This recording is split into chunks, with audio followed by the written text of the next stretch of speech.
है तो सिलेबस से ज़्यादा ज़रूरी है PYQ लगाना, यानी कि पहले साल जो क्वेश्चन पूछे गए हैं वो आपको ज़्यादा से ज़्यादा प्रैक्टिस करना है। ठीक है दोस्तों, क्योंकि आपका 50% प्लस सिलेबस क्या रहता है, PYQ ही रहता है। ठीक है दोस्तों, तो चलिए देखते हैं। तो सबसे पहले क्या दिया है, संजय गांधी जैविक उद्यान किस नगर में स्थित है। तो संजय गांधी जैविक उद्यान जो है वो पटना में स्थित है, बिहार के पटना में। ठीक है, अगला क्या दिया है, अगला दिया है हमारा तंबाकू का प्रमुख उत्पादन क्षेत्र है। तो कौन सा उत्पादन क्षेत्र है, तो गंगा का दियारा। ठीक है, गंगा का दियारा। अगला दिया हुआ है कोसी नदी घाटी परियोजना का आरंभ हुआ था। तो किस वर्ष कोसी घाटी परियोजना का आरंभ हुआ था, तो वो जो हुआ था वो 1955 में हुआ था। ठीक है दोस्तों, कब हुआ था, 1955 में हुआ था। अगला दिया है, अगला क्या देख सकते हो आप लोग, अगला हमारा दिया है कांवर झील स्थित है। तो कांवर झील कहाँ स्थित है, तो वो बेगूसराय जिला में। ठीक है, कहाँ, बेगूसराय जिला में। ये क्वेश्चन दोस्तों इम्पोर्टेंट है, क्योंकि ये क्वेश्चन जो है सेमेस्टर में भी पूछता है और एनुअल में भी पूछता है। ठीक है, तो उस हिसाब से ये क्वेश्चन आपको फाइनल एग्जाम जो आपका फरवरी में होता है उसमें देखने को मिल सकता है। नेक्स्ट दिया है हमारा राज्य की कितनी प्रतिशत जनसंख्या कृषि कार्य में लगी हुई है। तो वो जो है 80% जनसंख्या, ठीक है, वो किस में लगी है, तो कृषि में। फिर दिया है कुशेश्वर स्थान किस जिले में स्थित है। तो कुशेश्वर जो है वो दरभंगा में स्थित है। ठीक है, ये कहाँ है, तो ये बिहार में ही है। बेगूसराय कहाँ है, तो ये भी बिहार में ही है। अगला दिया है हमारा, अगला क्या दिया है, गंडक परियोजना का निर्माण किस स्थान पर हुआ था। तो वो वाल्मीकि नगर में हुआ था।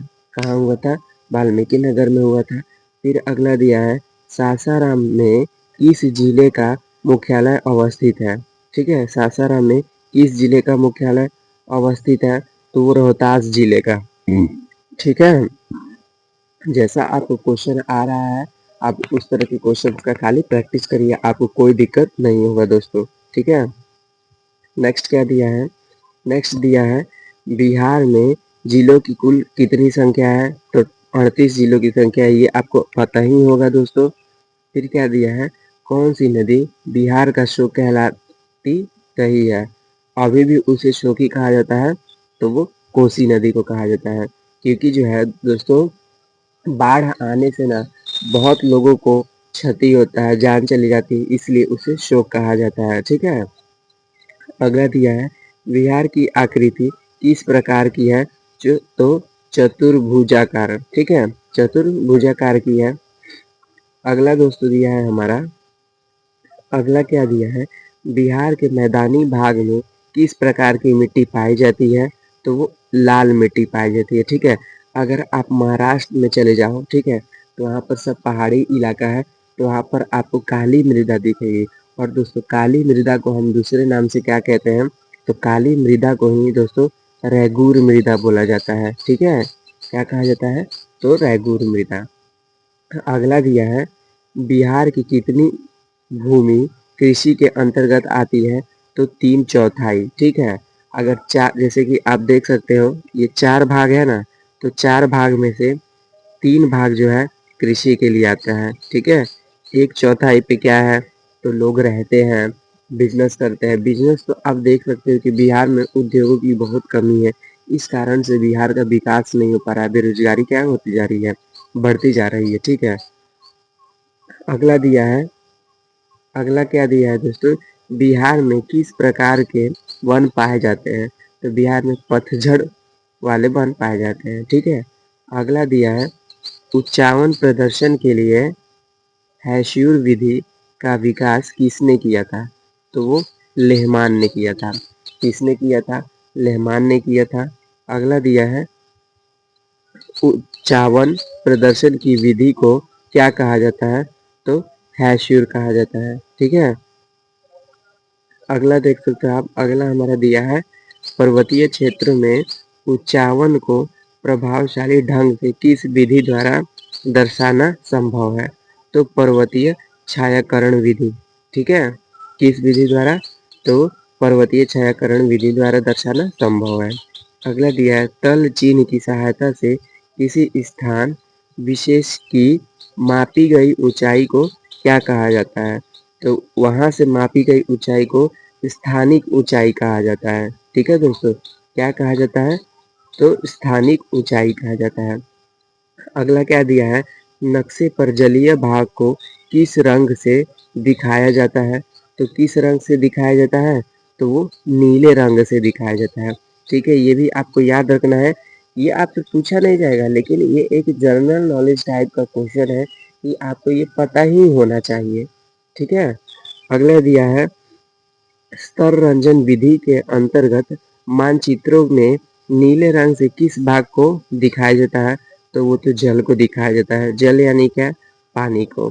ठीक है, अगला दिया है दोस्तों स्तर रंजन विधि के अंतर्गत मानचित्रों में मैदान को किस रंग से दर्शाया जाता है?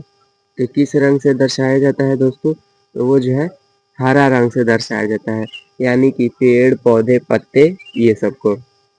ठीक है, अगला दिया है दोस्तों कि स्तर रंजन विधि के अंतर्गत हल्के कत्थई रंग से कत्थी रंग होना चाहिए। ठीक है, कत्थी रंग से किस स्थलाकृति को दिखाया जाता है?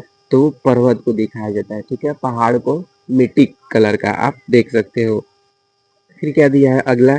स्तर रंजन विधि के अंतर्गत मानचित्रों में सफेद रंग से किस भाग को दिखाया जाता है? तो बर्फीले क्षेत्र को। ठीक है, बर्फीले क्षेत्र को हम किस रंग से दिखाते हैं? तो सफेद रंग से। फिर अगला क्या दिया है दोस्तों? समुद्र की सतह के समानांतर समान ऊंचाई वाले स्थानों को मिलाने वाली रेखा क्या कहलाती है? तो क्या कहलाती है? वो कहलाती है समोच्च रेखा। कौन सी रेखा? समोच्च रेखा। फिर अगला दिया है वह कौन सी भू आकृति है जिसका आधार काफी चौड़ा तथा शिखर काफी पतला अथवा नुकीला होता है? ठीक है, तो क्या दिखा? तो वो पर्वत का। ठीक है दोस्तों, किसका? पर्वत का। अगला दिया है हमारा किस भू आकृति का आधार एवं शिखर दोनों चौड़ा एवं विस्तृत होता है? तो वो पठार का होता है। ठीक है, अगला दिया है यदि भूमि की ढाल को छोटी छोटी और सटी हुई रेखाओं से प्रदर्शित किया गया है हो तो इसे क्या कहा जाता है? तो हैश्योर कहा जाता है। क्या कहता है कहा जाता है? तो हैश्योर कहा जाता है। अगला दोस्तों क्या दिया है? अगला दिया है हमारा कि हैश्योर विधि से अधिक ढालुओं वाला भाग कैसा दिखता है? तो वो काला दिखता है। ठीक है, वही ढलाऊ भाग, ठीक है, जो ऊपर से नीचे की ओर गहरा टाइप में हो। ठीक है, फिर अगला दिया है बाढ़, भूकंप, सुनामी, चक्रवात आदि कैसी आपदाएं हैं? तो ये कैसी आपदाएं हैं? ये तो हमारे और आपके हाथ में नहीं ना है दोस्तों, ये सब ऊपर वाले के हाथ में, यानी कि ये प्राकृतिक है। अगला दिया है आतंकवाद, महामारी, आगजनी आदि कैसी आपदाएं हैं? तो ये मानव निर्मित है। ठीक है, किसी कारण से ही इंसान से आग लग जाता है अगर कोई गलती कर दे तो।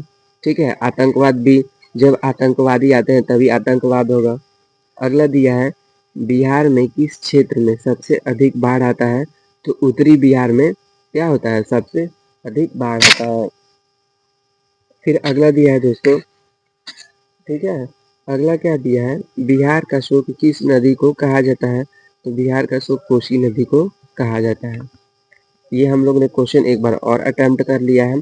ठीक है, वही मैं कहता हूँ कि आप क्वेश्चन को जितने बार अटेम्प्ट करोगे आपको क्वेश्चन में अपनापन लगेगा और क्वेश्चन में कोई दिक्कत नहीं होगा। फिर अगला क्या दिया है कि पश्चिम बंगाल का शोक किस नदी को कहा जाता है? तो पश्चिम बंगाल का शोक जो होता है वो दामोदर नदी होता है। ठीक है, कौन सा होता है? दामोदर नदी। ठीक है, अगला दिया है दोस्तों बाढ़ों का देश किस देश को कहा जाता है? तो वो बांग्लादेश को बाढ़ों का देश कहा जाता है। फिर अगला दिया है बाढ़ आने पर लोगों को किस स्थान पर जाना चाहिए? तो ऊंची भूमि वाले स्थान पर। ठीक है, अगला दिया है अगला क्या दिया दोस्तों? सूखा किस प्रकार का आपदा है? प्राकृतिक आपदा है, बिल्कुल सही बात है। अगला दिया है सूखे की स्थिति किस प्रकार आती है, तो वो धीरे-धीरे आती है। देख यानी कि दोस्तों आप ऐसा अचानक नहीं देख सकते हैं कि एक ही बार सुखाड़ हो गया। एक बार सुखाड़ पॉसिबल नहीं होगा। उसका जो झटका होगा वो लगातार चलते रहेगा कि पानी का कमी हो रही है, पानी की कमी हो रही है, अचानक बारिश नहीं हो रही है तो इस कारण क्या हो गया, सुखाड़ पड़ गया। अगला दिया है दोस्तों कि सूखे के लिए जिम्मेदार कौन है, तो वर्षा की कमी है, ठीक है। इसके लिए वर्षा की कमी जिम्मेदार है। अगला दिया है दोस्तों सूखे से बचाव का एक प्रमुख तरीका क्या है, तो नदियों को आपस में जोड़कर, यानी नदी को आपस में अगर जब जोड़ते हैं तो वहाँ जो पानी का रोटेशन है वो क्या होता रहेगा, चलता रहेगा, ठीक है। तो इसी कारण सुखाड़ में कमी आएगी। फिर अगला लास्ट क्या दिया है कि बाढ़ का प्रकोप भारत में कितने राज्यों में है, तो बाढ़ का प्रकोप भारत में कितने राज्यों में है, तो वो 15 राज्यों में है, ठीक है। तो दोस्तों इसी के साथ जो हमारा है ये पार्ट कंप्लीट हो गया है। अब इसका क्या बचा है, लास्ट पार्ट बचा है, वो आपको कल देखने को मिलेगा, पार्ट नंबर 6, ठीक है। उसके बाद से आपका ज्योग्राफी पूरी तरह से कंप्लीट हो जाएगा, तो आपको उसमें चिंता करने की ज़रूरत नहीं है। मैं जैसा कि बार-बार कह रहा हूँ कि आप प्रीवियस ईयर क्वेश्चन को रिपीट करो, ठीक है। आप जितना रिपीट करोगे उतना सही रहेगा। तो दोस्तों आज के लिए बस इतना ही, मिलते हैं अगले वीडियो में।